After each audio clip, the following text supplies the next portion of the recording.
Salut à tous les amis tubeurs. Alors après cette petite intro excellente, je te l'annonce que voilà, c'est fait, nous y sommes 100 abonnés. Eh bien écoute, je suis très content, c'est une première étape symbolique pour toute chaîne YouTube. Cela montre que ma chaîne est en quelque sorte lancée et fonctionne un minimum. Et je peux te garantir que ce n'est qu'un début, car j'ai plein d'idées en tête.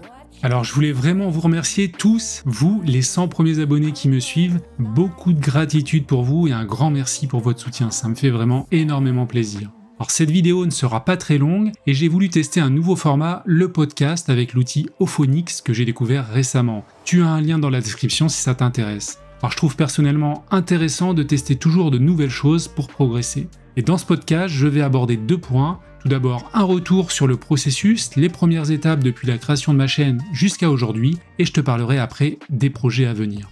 Alors nous sommes exactement 102 abonnés aujourd'hui, c'est vraiment excellent, pour cette chaîne que j'ai créée en mars 2022. Alors ma première vidéo a été publiée, je crois, le 20 mars, plus ou moins, et j'ai produit en tout 32 vidéos. Donc c'est vraiment pas mal, je trouve, pas mal de contenu, avec 2 vidéos par semaine. C'est un rythme soutenu, mais pour moi indispensable pour vous apporter de la valeur, du contenu de qualité et surtout aussi pour créer une certaine dynamique sur cette chaîne, tout en progressant personnellement, en apprenant des choses chaque jour, parce que ça aussi c'est une des clés. Quand je me suis lancé, j'avais aucune expérience sur YouTube, donc je suis vraiment parti de zéro avec tout à découvrir. J'avais pas mal d'appréhension sur ma voix, sur l'élocution, sur la qualité des vidéos, et je voulais en fait que tout soit parfait. Mais en fait, avec le recul, ce n'est que secondaire tous ces points-là, parce que le seul point important est d'être dans une démarche de passage à l'action et de progression constante. Alors j'ai mis plus de 2 mois aussi à me montrer facecam, ce fut difficile avec une certaine appréhension, mais maintenant j'ai envie de dire c'est pas acquis totalement, mais du moins il y a moins de crainte, je suis passé à l'action, et donc ça c'est vraiment une des choses que je veux vous partager, c'est vraiment passer à l'action et faites des erreurs vite, ce qui vous permet après de les corriger.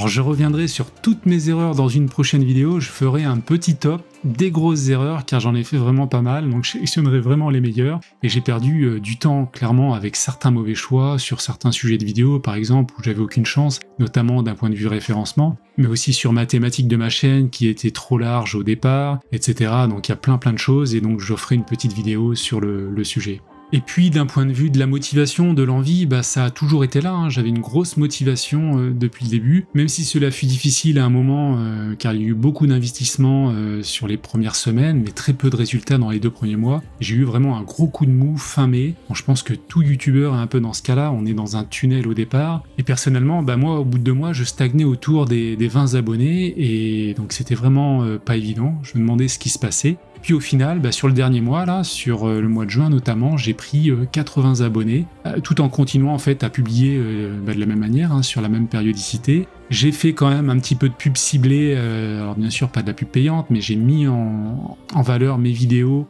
sur les réseaux sociaux et notamment sur YouTube, simplement. Et puis je me suis amélioré, je pense, j'ai amélioré le contenu de mes vidéos, d'une part en me montrant aussi, en améliorant le montage. Donc ça, j'ai vraiment pas mal bossé le sujet, et puis je pense aussi un peu la qualité du son qui était mauvaise au départ, qui est un peu mieux, même si j'ai encore des axes d'amélioration. Donc le mois de juin a vraiment été cool, ça a été stimulant, et ça, c'est vraiment bien. Donc si tu as des questions justement sur cette chaîne, sur des choses que tu as aimées dans mes vidéos ou d'autres peut-être un peu moins, n'hésite pas à me le dire en commentaire, ça me nourrit, ça m'inspire, ça me donne des idées et c'est top, et aussi une de tes idées peut amener une prochaine vidéo.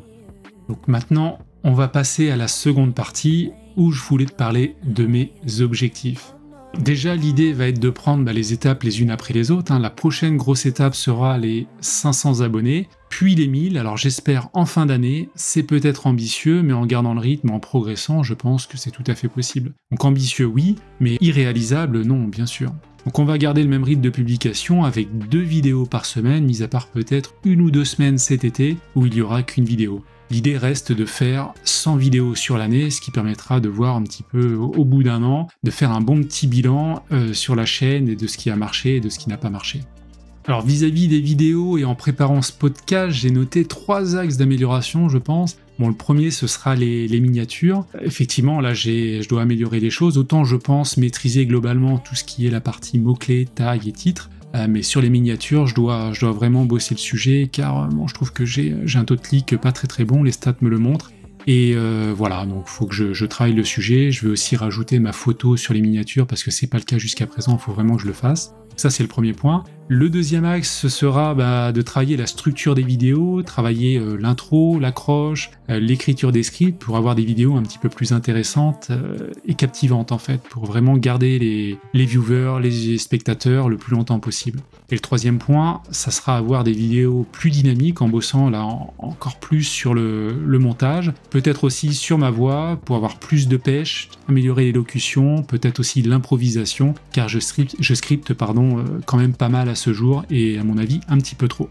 Et au-delà, globalement, j'aimerais bien tester d'autres formats, alors de temps en temps, par exemple faire une petite foire aux questions. Alors si vous me laissez chacun une question en commentaire, ça serait vraiment top, et si j'en obtiens une petite dizaine, je ferai une petite FAQ prochainement pour vous répondre, donc allez-y, faites pause là sur le podcast et posez votre question en commentaire.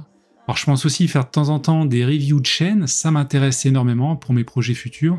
Alors si vous voulez que j'analyse votre chaîne, eh bien laissez-moi en commentaire votre lien, j'irai la voir et je ferai une petite synthèse avec notamment les gros axes d'amélioration. Et enfin, j'aimerais bien tester une interview croisée avec une chaîne de même taille que la mienne, ou plus ou moins. Ça peut vraiment être sympa, donc je fais un appel, si ça vous intéresse, n'hésitez pas, j'aimerais bien tester. Je voulais encore vous dire merci, un gros merci. L'aventure YouTube ne fait que commencer pour moi et je la résume en fait en 4 mots, persévérance, détermination, motivation, car YouTube c'est un très long chemin, je le vois bien. Ça sera un marathon, donc il va falloir vraiment garder cette détermination, cette motivation jusqu'au bout, persévérer un maximum.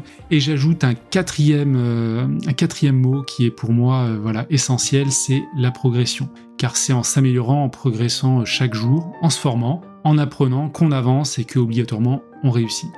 Si tu te demandes pourquoi te lancer sur YouTube en 2022 ou pourquoi continuer à persévérer dans le développement de ta chaîne YouTube, je t'invite à regarder cette vidéo et je te rappelle ce que tu peux faire pour me soutenir. Abonne-toi, like, partage, commente ce podcast et je te dis à bientôt. Ciao!